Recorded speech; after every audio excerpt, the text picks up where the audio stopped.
Sí, ya le pude pedir permiso. Ya, ok. Gracias. Hablamos. Gracias. Chao, chao. ¿Se escucha bien o tengo que hacer algo? No, no, está bien. ¿Se escucha? Ya. Ok. Sí. Bueno, el tema de hígado graso es un tema importante porque es un problema de alta frecuencia en la población. No solamente en nuestra población, en la población mundial en general. Y en este momento el hígado graso es probablemente la causa más importante de enfermedad de hígado en el mundo. Tradicionalmente la causa más importante ha sido el alcohol, pero en este momento ha sido desplazado. Cuando uno habla de hígado graso, existen varios tipos de hígado graso. El alcohólico es el tradicional, lo que uno conoce, los pacientes que históricamente desarrollaban cirrosis debido a su consumo de alcohol en forma frecuente.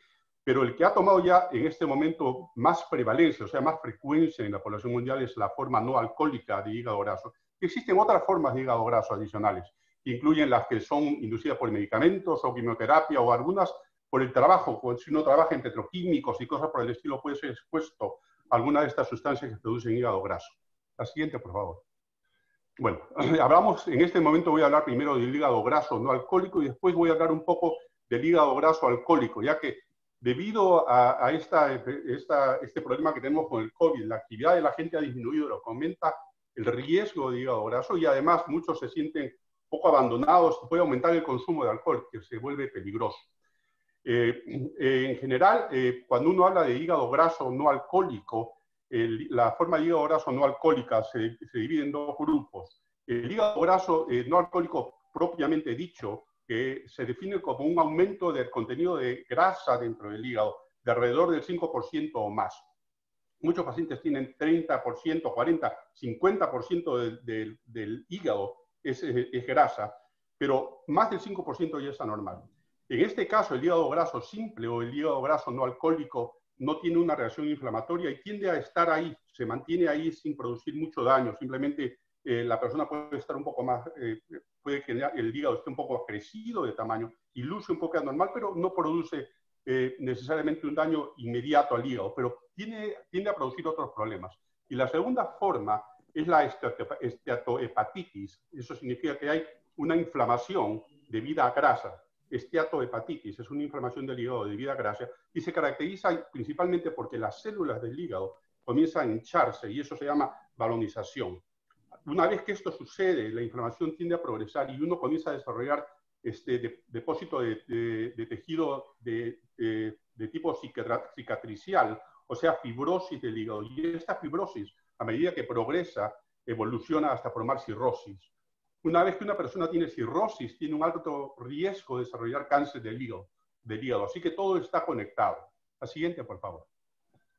Bueno, hablando del hígado graso simple, de la enfermedad de hígado graso no alcohólica, es de alta prevalencia, o sea que es muy común en todo el mundo, pero especialmente en Latinoamérica y en el medio este. Como pueden ver, en Latinoamérica se estima que el 31% de la población tiene cierto grado de hígado graso.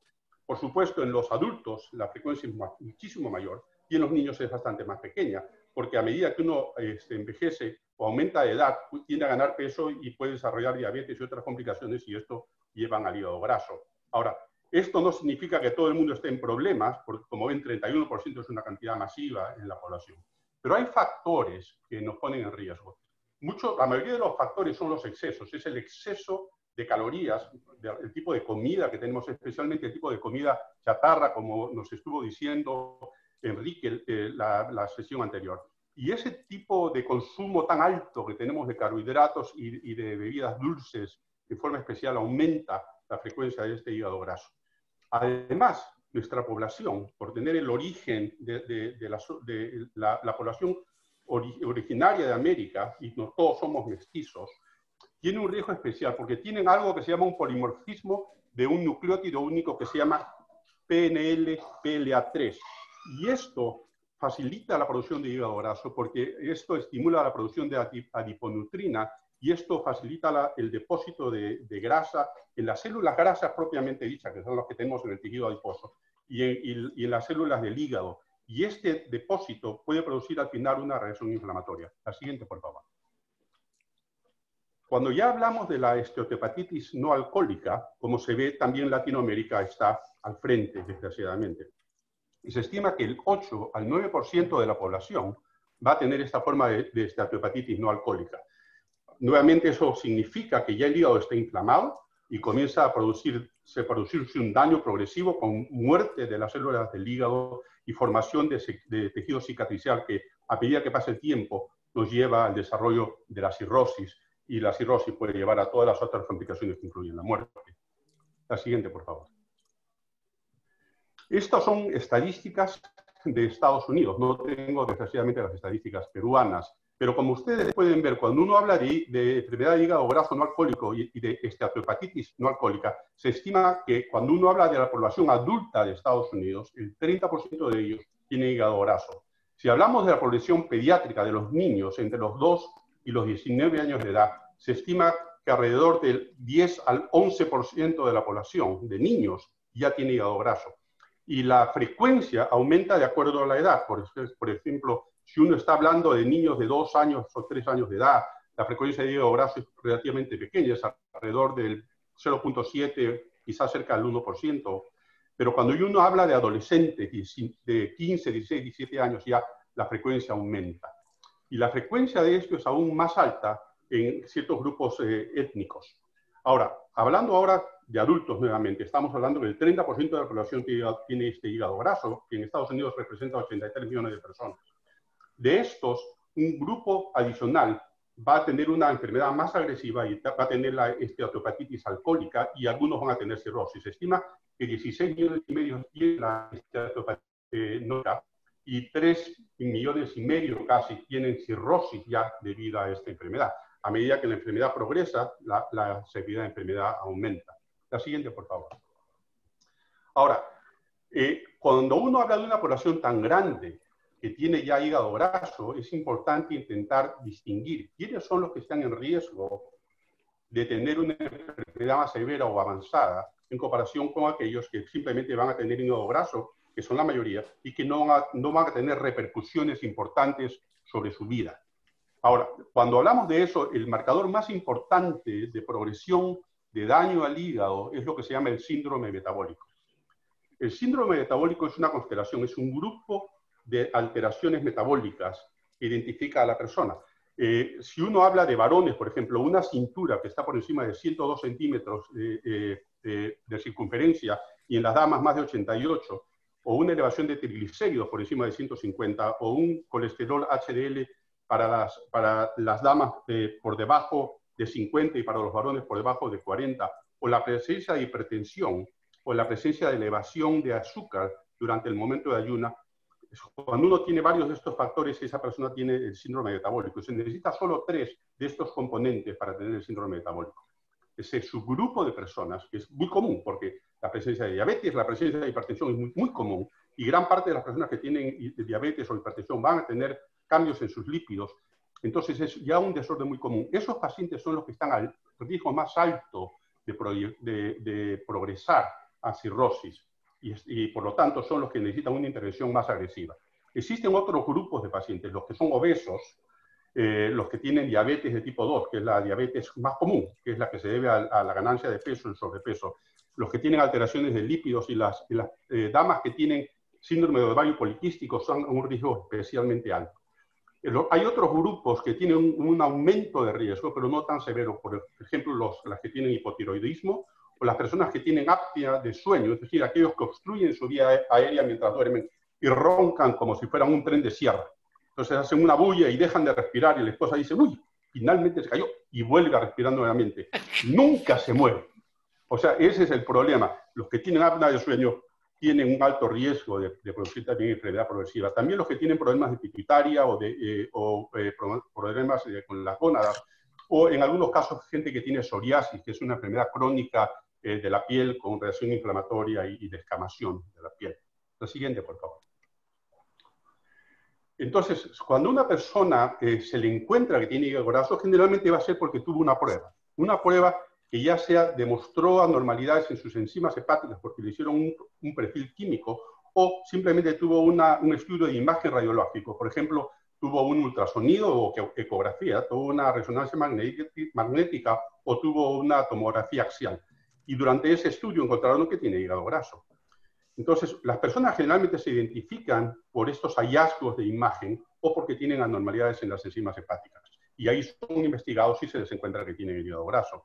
Lo que es importante es separar a los pacientes de acuerdo a los que tienen solo el hallazgo de imagen y aquellos que tienen signos o síntomas de enfermedad o aquellos que tienen además las comorbilidades, o sea, las otras enfermedades que ya mencioné antes, como la diabetes, la hiperlipidemia, la hipertensión, etc. Cuando uno tiene uno de estos pacientes, uno tiene que intentar decidir cuáles son ese pequeño subgrupo que está a mayor riesgo de enfermedad hepática. Y ese pequeño subgrupo se puede identificar de acuerdo utilizando algunas aproximaciones matemáticas. Una de las fórmulas que se utiliza en laboratorio clínico, por ejemplo, es una que se llama el NAFLD score de fibrosis o puntaje de fibrosis.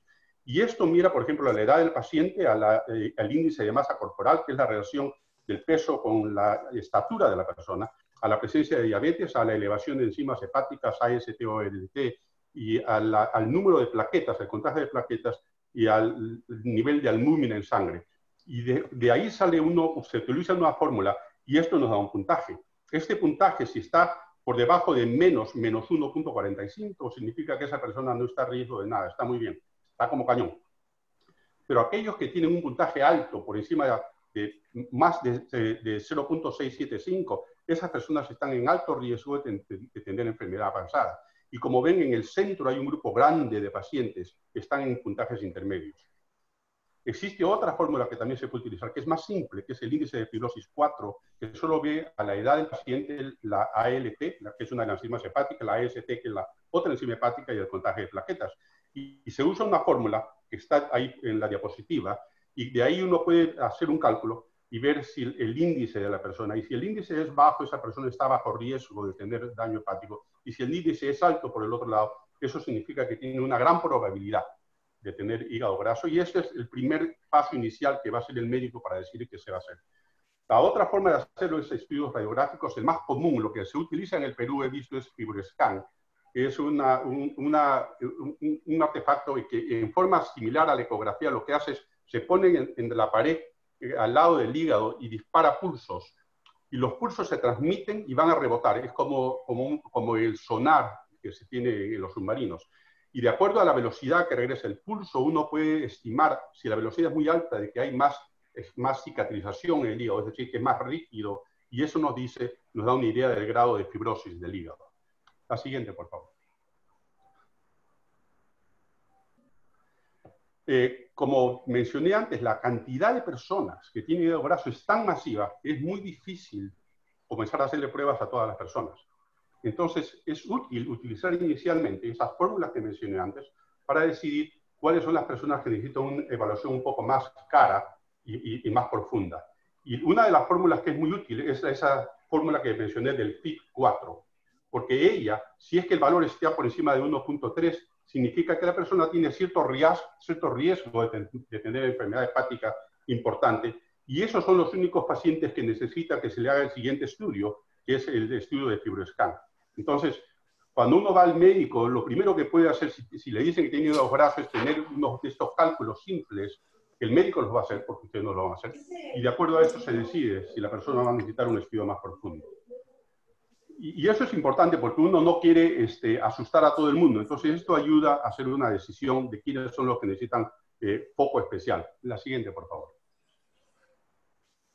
Y entonces uno puede seguir diferentes algoritmos que nos dan una idea. Por ejemplo, estos son flujos de diagramas de qué es lo que va a hacer el médico.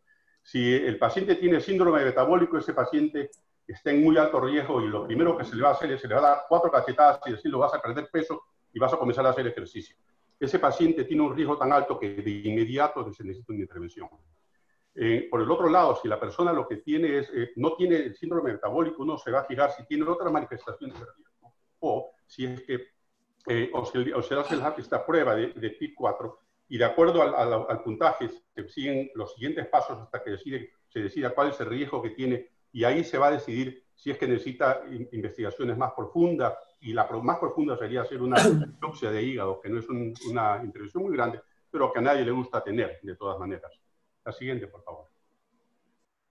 Entonces, cuando la persona viene ya con manifestaciones, ya sea de las elevaciones de enzimas y la imagen que demuestra de que tiene un hígado graso, después que se han seguido algunos de estos pasos, mirando cuáles son las probabilidades de que la enfermedad sea más avanzada, uno tiene que decidir si es necesario o no hacer una prueba más profunda, que es más invasiva, y eso sería la de la biopsia hepática. La biopsia hepática no es un procedimiento grande, o sea que lo que se hace básicamente es la persona va a venir a una sala en el hospital y se le va a limpiar la piel al lado donde esté el hígado, se le va a poner un poquito de anestesia local, se hace un cortecito pequeñito en la piel y se pone una aguja y se le dice, deja de respirar, para de respirar, y la aguja entra y sale en alrededor de un segundo y uno toma una muestra.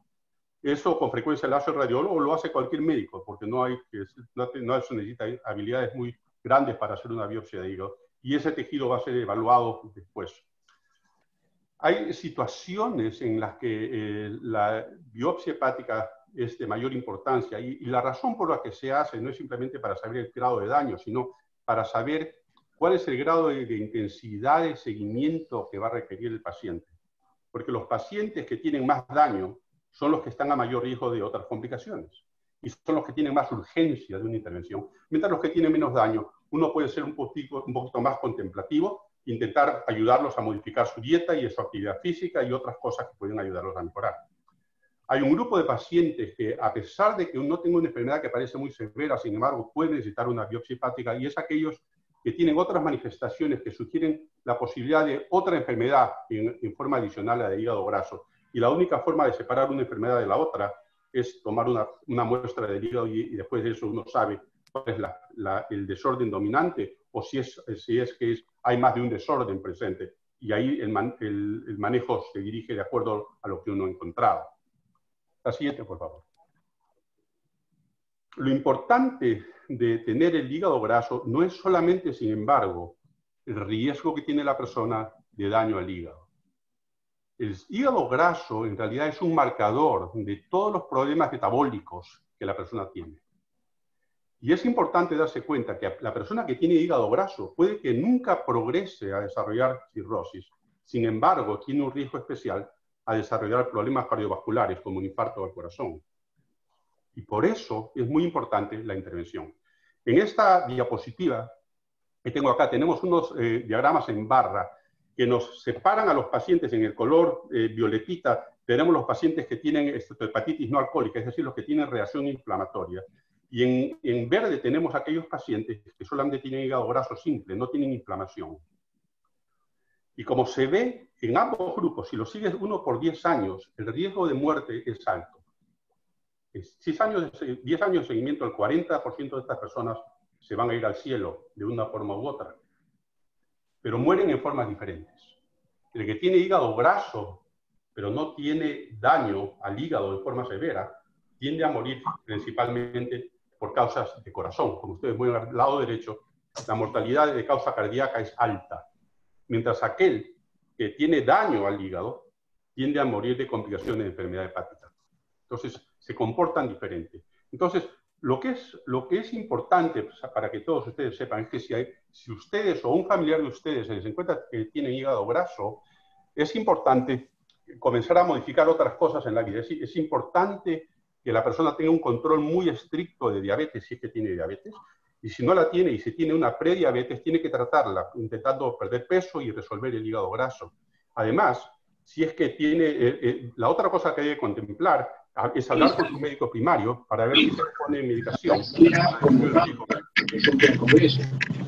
Y no hay una medida popular que en esta situación debería estar ahí y someterse al control político que tiene también, ¿no? Ahora, en lo personal yo creo que no debe ir a una situación de... Tengo un eco, no escucho bien, desgraciadamente. Espera. Hay que silenciar a todos. Tengo un eco, Gustavo, pues ya está arreglado. Ya.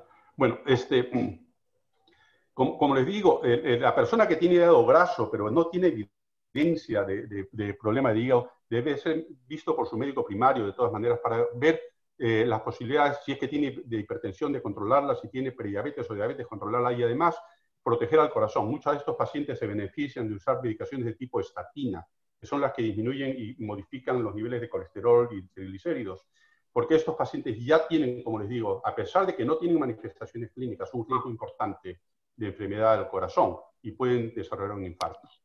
La siguiente, por favor. El grupo que tiene aún más riesgo es aquel paciente que, además de tener hígado graso, tiene diabetes.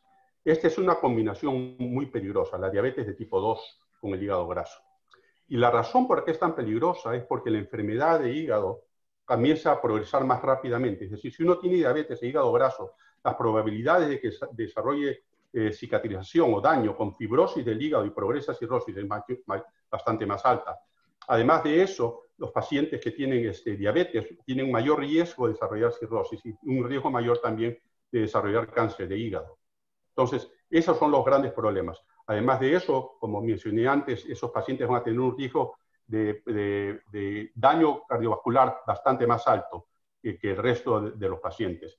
Y como se ve en esta diapositiva, en este diagrama de barras, pueden ver que si la persona no tiene enfermedad de hígado graso, simplemente es una persona regular, y en general, pero tiene diabetes, el riesgo de muerte hepática es muy pequeñito.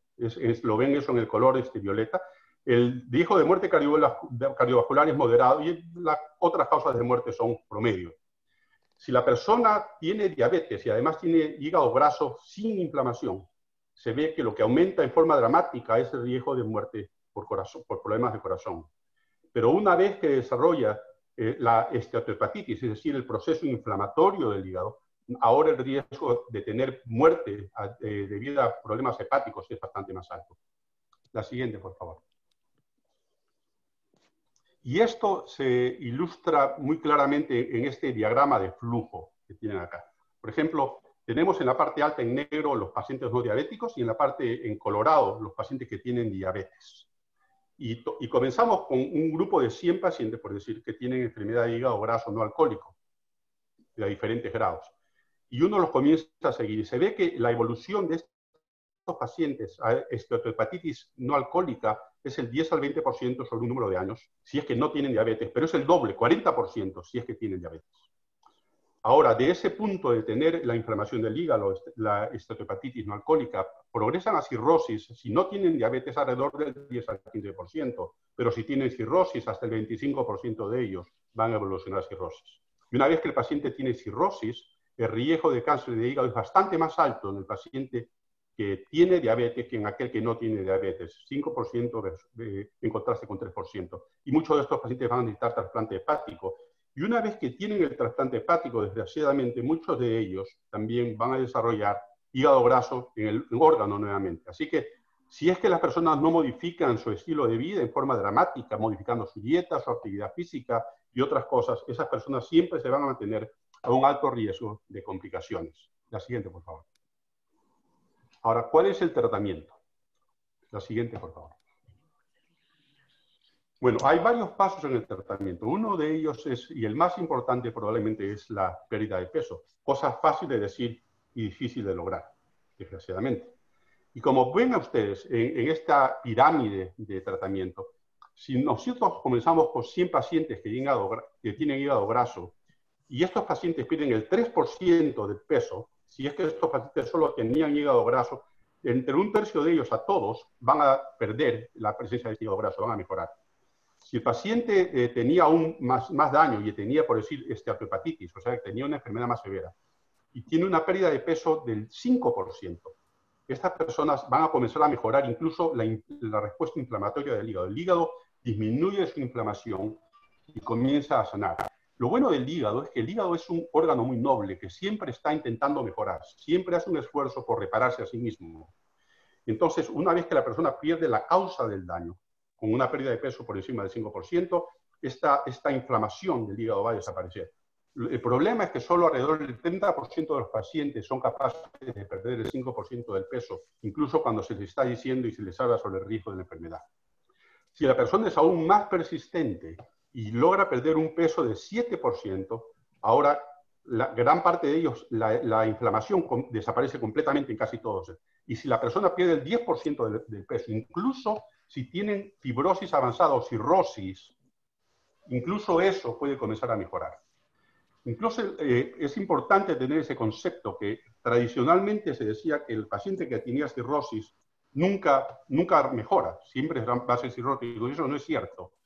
Es posible mejorar de la cirrosis y a medida que la cirrosis, que la persona pierde el peso, la fibrosis comienza a mejorar y el paciente comienza a recuperarse en forma lenta. El problema es que toma muchos años producir daño y también toma mucho tiempo mejorar. La siguiente, por favor. La otra cosa que ayuda al paciente que tiene hígado graso es el aumento de la actividad física. Y esto, desgraciadamente, es una diapositiva. Ajá. Esta es una diapositiva que viene de la reunión de hígado del año 2018, en que se estudió una población importante de pacientes que tenían hígado graso. Y se les evaluó de acuerdo a qué tan reposados son o qué tan activos son.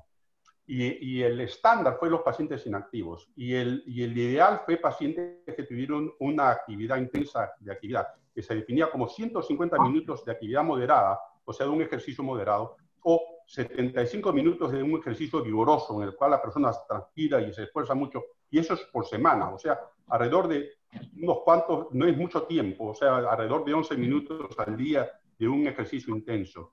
Y si ustedes ven ahí, hay una zona que dice all cause, que son todas las causas de muerte. Las personas que aumentan su actividad de esa forma pueden disminuir su riesgo de mortalidad, es equivalente al 0.64 de lo que hubiera sucedido si la persona no hubiera hecho ese ejercicio. O sea, hay una disminución del 36% de riesgo. Y el riesgo de morir de un problema de corazón disminuye por la mitad, un poco más de mitad. Disminuye en forma dramática. O sea que la actividad física, en forma adicional a la dieta, tiene un beneficio enorme en el paciente que tiene hígado graso. La siguiente, por favor. Por supuesto, es muy difícil aumentar la actividad física de las personas que han tenido una vida sedentaria toda su vida, pero es importante intentarlo. Existe evidencia de que hay otro tipo de intervención que puede ayudar en cierto grado, pero no en el grado tan intenso como las otras, y es el consumo de café, así que estamos haciendo propaganda al café en este momento. Esta información viene de un estudio muy grande que se hizo en Estados Unidos, en California y Hawái, en que se siguió por más de 10 años pacientes, un número de 215.000 pacientes, y se comenzó a evaluar diferentes factores en ellos, cuáles eran los factores genéticos, cuáles son los factores de estilo de vida y de su dieta y de su actividad, y eso se vieron en qué forma eso afectaría el riesgo de desarrollar cáncer de hígado, o en realidad cáncer en general, o enfermedades crónicas. Y este es el subanálisis que se aplicó solo a cáncer de hígado y se aplicó también a enfermedad de hígado crónica, siendo la forma predominante de enfermedad de hígado crónico el hígado graso. Y como pueden ver ustedes, un consumo de 3 a 4 tazas de café al día, y este café puede ser cafeinado o decafeinado, 3 a 4 tazas al día disminuye el riesgo de enfermedad crónica del hígado por alrededor del 46%. Y además disminuye el riesgo de cáncer de hígado por el 38%. Y si uno tiene un consumo de más de 4 tazas, por encima de 4 tazas, la disminución de riesgo es aún mayor. Como se ve, este es un efecto bastante dramático. Por supuesto, este café no debe ser con azúcar y no debe ser con un montón de crema, porque si no uno pierde todos los beneficios de los que intenta lograr. Pero es importante incorporar el consumo de café en las personas que tienen hígado graso porque los puede ayudar. Y es especialmente importante en los pacientes que tienen cirrosis porque disminuye el riesgo de cáncer de hígado. Y es una de las recomendaciones oficiales de las diferentes sociedades europeas y americanas ahora el consumo de café en estos pacientes. Como dije antes, no hay diferencia si el café es cafeinado o decafeinado. Y no hay mayor impacto en este efecto positivo en que la persona fume o no fume, o que consuma alcohol o no, que tenga diabetes, o cuál es su género o otras cosas. Por supuesto, si uno tiene enfermedad de hígado, no debe consumir alcohol y no debe fumar, porque eso aumenta el riesgo también de, hígado, de cáncer de hígado. La siguiente, por favor. Como dije antes, lo ideal siempre, el paso inicial en todos los pacientes es la modificación del estilo de vida, que es el aumento de actividad física y la modificación de la dieta. Esta modificación de dieta significa una dieta muy sana, probablemente una de las dietas que se ha considerado que tienen mejor efecto es la de tipo mediterráneo, con un gran consumo de vegetales y frutas frescas, uso de aceite de oliva y con carnes magras en moderación, más vegetales que carnes. La otra cosa que es muy importante, y es importante porque el consumo de gaseosa y de jugos y otras cosas dulces ha aumentado en forma dramática. Yo me acuerdo cuando éramos niños todos, uno tomaba gaseosa en el cumpleaños de alguien. La fuente de la felicidad, la escena que no quiero parar de vivir contigo. Bueno.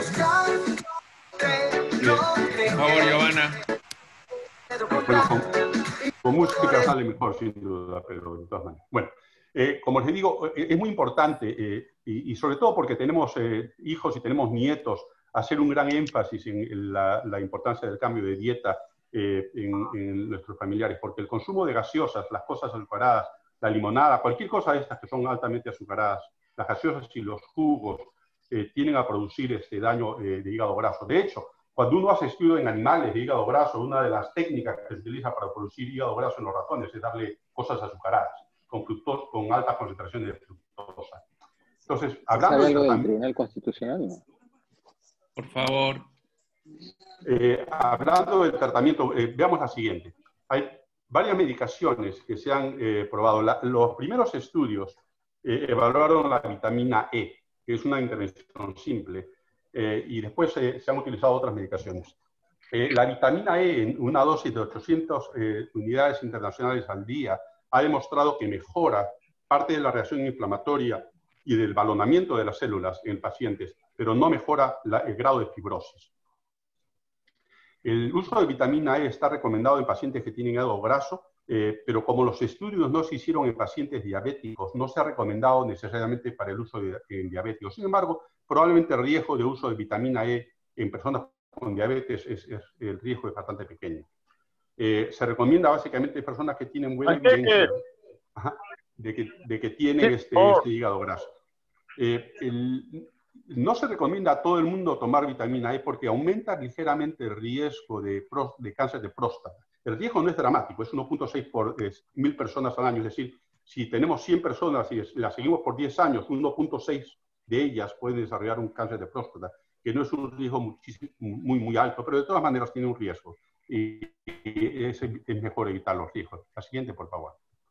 En pacientes con diabetes, una de las medicinas más comunes es el uso de metformina, que aumenta y mejora la resistencia al efecto de insulina. Sin embargo, esta medicación inicialmente se estudió con la esperanza de que iba a modificar el hígado graso y no lo hizo. Por lo tanto, la metformina no es una buena medicación para diabetes, pero no ayuda al hígado graso.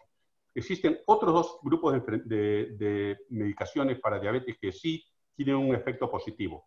Una es la tiazolidionas, que es la pioglitazona, es la que se ha estudiado en forma propia. En el Perú esto existe bajo el nombre Actos, así que les puse el nombre comercial. Esta droga mejora el daño del hígado, mejora la reacción inflamatoria sobre el hígado, pero no mejora la fibrosis.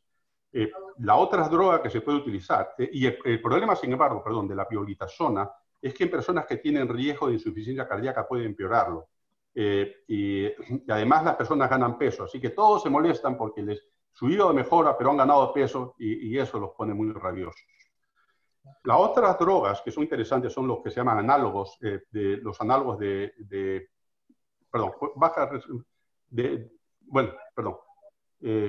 los análogos del péptido 1 de glucagón, los GLP-1, y hablaré en unos que no se han recomendado en este momento. La siguiente, por favor.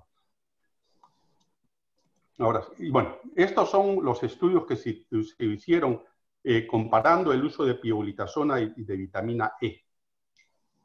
Como pueden ver, lo que tenemos es el primer grupo, en el primer grupo de barras tenemos el efecto de pioglitazona, 30 miligramos al día. Y como ustedes pueden ver, el 47% de las personas que usaron esta medicación tuvieron resolución de la esteatohepatitis no alcohólica. O sea, un efecto en casi la mitad de la población, comparado con el grupo de placebo en el lado derecho, extremo derecho, que solo el 21% mejoraron desde ese punto de vista.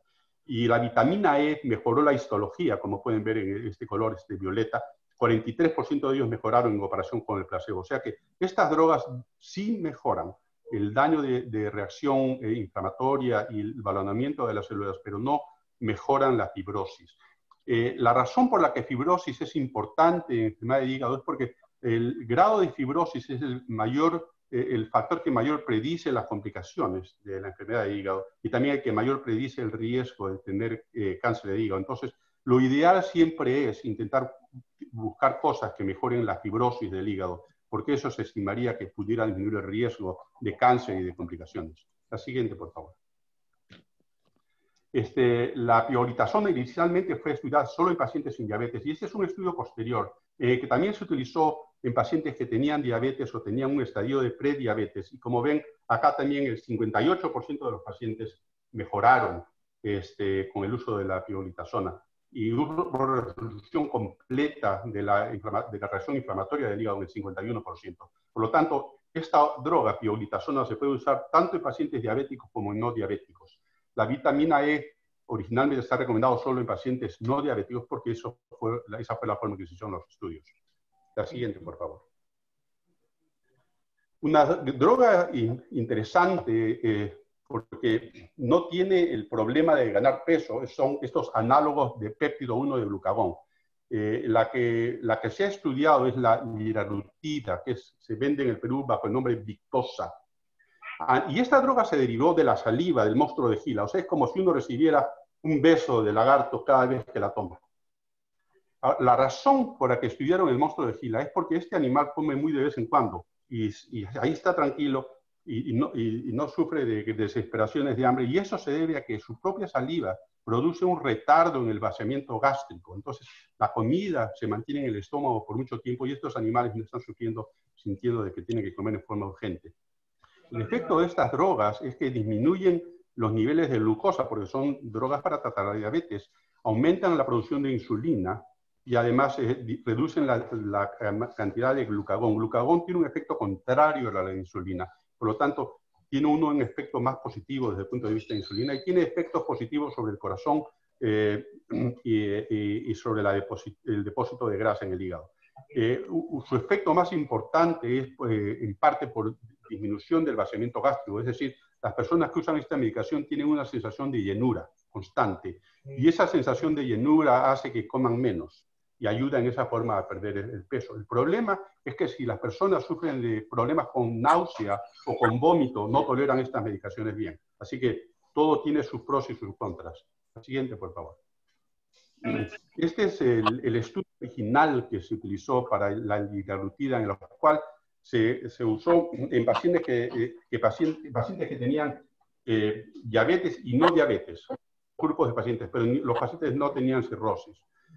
Como ven, en los grupos en la tabla esta están bien balanceados sobre su frecuencia de diabetes. Un tercio de ellos tenían diabetes, la mitad, un poco más de la mitad de ellos tenían hipertensión y cambios de lípidos en la sangre alrededor de un tercio de ellos. Y estaban bien balanceados. La siguiente, por favor. Y el efecto que se demostró es que esta medicación también produjo resolución de la esteatopatitis no alcohólica. Como pueden ver, 39% de los pacientes al lado extremo izquierdo tuvieron resolución de la esteatopatitis, mientras solo 9% de los que estaban en placebo.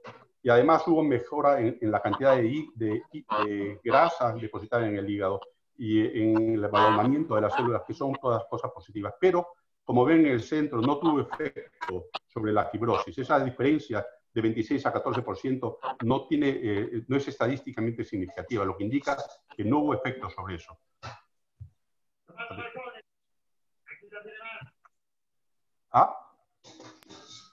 Algo pasó. Los perdí.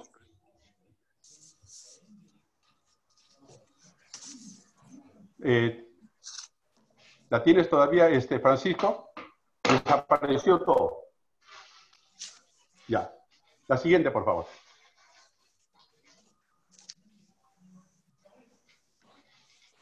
Bueno, el otro grupo es el hígado graso alcohólico. La siguiente, por favor. Como mencioné antes, en general, las enfermedades de hígado son enfermedades de hígado graso, son enfermedades de exceso.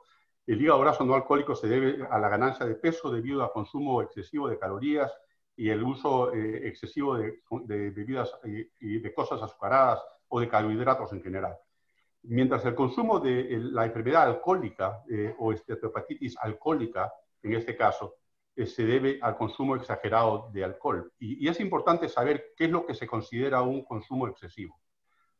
Para varones, 40 gramos de alcohol al día se considera excesivo. O sea, la persona puede desarrollar cirrosis del hígado si en forma regular consumen 40 gramos de alcohol al día. Y en las damas son más sensibles al alcohol que los varones. Así es la vida, no es justa y siempre hay discriminación. Ellas solo toleran alrededor de 20 gramos de alcohol al día sin tener daño hepático. Lo ideal es consumir bastante menos que eso. Se considera saludable una cantidad de alrededor de 14 gramos al día o algo por el estilo.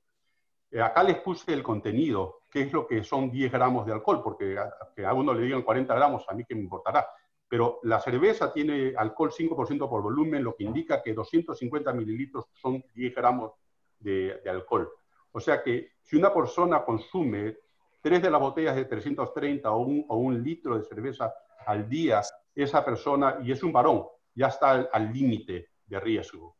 Mientras una dama solo puede consumir la mitad de eso. El pisco, existen diferentes grados en el pisco peruano, entre 40 a 44%, la mayoría es 40 a 41% de alcohol por volumen, lo que indica que 30 mililitros tienen 10 gramos de alcohol. O sea, cuando las personas, los mixólogos que venden bebidas alcohólicas, se supone que deben medir la cantidad de licor que dan, y ellos tienen una medida de 30 mililitros.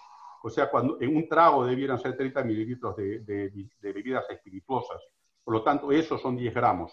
Ahora, si uno toma uno doble, ya son 20, por supuesto. El vino tiene una concentración más baja, 12.5%, lo que indica que 100 mililitros de vino son 10 gramos de alcohol. Entonces, lo máximo para un varón serían 400 mililitros, que no es un montón. Y para una dama sería la mitad, 200. Cuando hablamos coñac, whisky, ron, gin o vodka, es idéntico a la cantidad de alcohol que tiene el pisco, o sea que 30 mililitros son 10 gramos y lo máximo que se puede tener es alrededor de 40 gramos para el varón y 20 para la dama. Y el oporto, marsala y vinos enriquecidos, por ejemplo, que se usan a veces como el vino después de la comida, estos son muchísimo más ricos en alcohol. Tienen alrededor del 18 al 20%, por lo tanto, 60 mililitros van a tener ya 10 gramos de alcohol. Entonces, es importante que uno tenga una idea de la cantidad de alcohol y por lo tanto, quiero recordarles que deben evitar un consumo de alcohol que se acerque al grado peligroso, porque si uno tiene susceptibilidad, esa persona va a tener problemas serios. La siguiente, por favor. Ahora, el paciente que consume alcohol tiene dos presentaciones clínicas que son dramáticas y que tienen ambas un alto riesgo de muerte. Una presentación común es lo que se llama hepatitis alcohólica. Esos pacientes son los pacientes que han estado muy bien, felices y contentos, tomando un poco más de un litro de cerveza al día o equivalente, o tomando un pisco muy rico en cantidades excesivas. Y entonces estaban bien y se sentían perfectamente bien y nunca se sienten mal, hasta que un día alguien les dice, oye, estás amarillo, ¿qué te ha pasado? Y eso es la hepatitis alcohólica. El paciente desarrolla ictericia, se pone amarillo. Y si la bilirrubina está por encima de 5, eso es una enfermedad generalmente severa. La elevación de las enzimas del hígado no son muy altas, son por debajo de 300. O sea que el médico no se impresiona por su grado de elevación, mientras en una hepatitis A o B son miles. Los niveles son por encima de varios miles. Acá la elevación es pequeña. A pesar de que la elevación de enzimas es muy pequeña, la mortalidad es muy alta. Pacientes que tienen hepatitis alcohólica severa tienen un promedio de mortalidad por encima del 60% en los próximos meses. Y si es muy severa, la mortalidad es mayor. A veces, de acuerdo al grado de severidad de la enfermedad, la mortalidad puede llegar hasta el 98% o más. Lo bueno de esto es que si la persona se trata en forma temprana y deja de beber alcohol de forma total, allá va una abstinencia total y tiene una buena nutrición después de haber sobrevivido el episodio inicial, el hígado puede recuperarse. Se estima que alrededor del 40% de los pacientes que tienen hepatitis alcohólica tienen además cirrosis, pero incluso esos pacientes con cirrosis, cuando dejan de consumir alcohol, van a mejorar y van a mejorar y van a mejorar en forma progresiva a medida que uno lo sigue. Entonces yo tengo muchos pacientes que tuvieron cirrosis hepática que los sigo por 20, 25 años o más y que están bien. ¿Por qué? Porque ya no tienen cirrosis. La cirrosis alcohólica es el otro extremo de enfermedad, que no es tan dramático en su presentación como la hepatitis alcohólica. Estos pacientes puede que tengan una elevación ligera de las enzimas hepáticas, pero generalmente se les encuentra porque alguien toma un estudio de imagen, ya sea un ultrasonido o una tomografía axial o una resonancia magnética del abdomen por otra razón y encuentra que el hígado luce anormal. Entonces se establece con frecuencia por la presencia de la morfología anormal del hígado o se sospecha porque el paciente tiene un contagio de plaquetas bajo, sin otra explicación. Otras veces los pacientes se presentan ya con la complicación de la enfermedad. Comienzan a hincharse, por ejemplo, lo que se llama ascitis, o desarrollan edema o hinchazón de los miembros inferiores. Esta retención del líquido es una complicación ya severa porque indica que la enfermedad está avanzada. O a veces se presentan vomitando sangre porque han desarrollado venas muy dilatadas en el esófago que explotan y la persona comienza a vomitar. O pueden presentarse con heces de color negro, que es sangre que el paciente no la vomitó, pero ha bajado por el tracto digestivo, la ha digerido y luce, se le ve de color negro. La mortalidad de estos pacientes se debe a las complicaciones de la enfermedad propiamente dicho y a más complicaciones el riesgo es mayor. Nuevamente, como dije antes, todo es reversible en el hígado si uno cambia su estilo de vida en forma total. Si la persona que tiene enfermedad alcohólica deja de consumir, sobrevive primero los periodos iniciales el suficiente tiempo como para dejar de beber y tener una nutrición bien balanceada, esa persona comienza a mejorar, incluso la cirrosis puede desaparecer. Lo que no desaparece en el paciente que alguna vez ha tenido cirrosis es que estos pacientes todavía van a tener un riesgo aumentado de cáncer del hígado y por lo tanto siempre van a tener un seguimiento por su médico para estar seguro de que si desarrollan un tumor se les encuentre de forma temprana y el paciente puede ser tratado. Estas son enfermedades que tienen un alto riesgo. La forma no alcohólica tiene el riesgo inicial simplemente con el hígado graso por los trastornos metabólicos que conlleva un riesgo importante de enfermedad cardiovascular. Por lo tanto, si uno tiene hígado graso, debe ser evaluado y idealmente debe ser tratado por sus trastornos de diabetes, hipertensión o sus trastornos de lípidos. Y estos pacientes reciben mucho beneficio cuando tienen hígado graso no alcohólico usando estatinas, que son las drogas para el control de colesterol. Lo más importante en el que tiene enfermedad alcohólica es la abstinencia y la nutrición. En todos, nutrición y buena actividad física es probablemente la mejor receta. No sé, cualquier pregunta que tengan, después que los he deprimido un poco, pero bueno.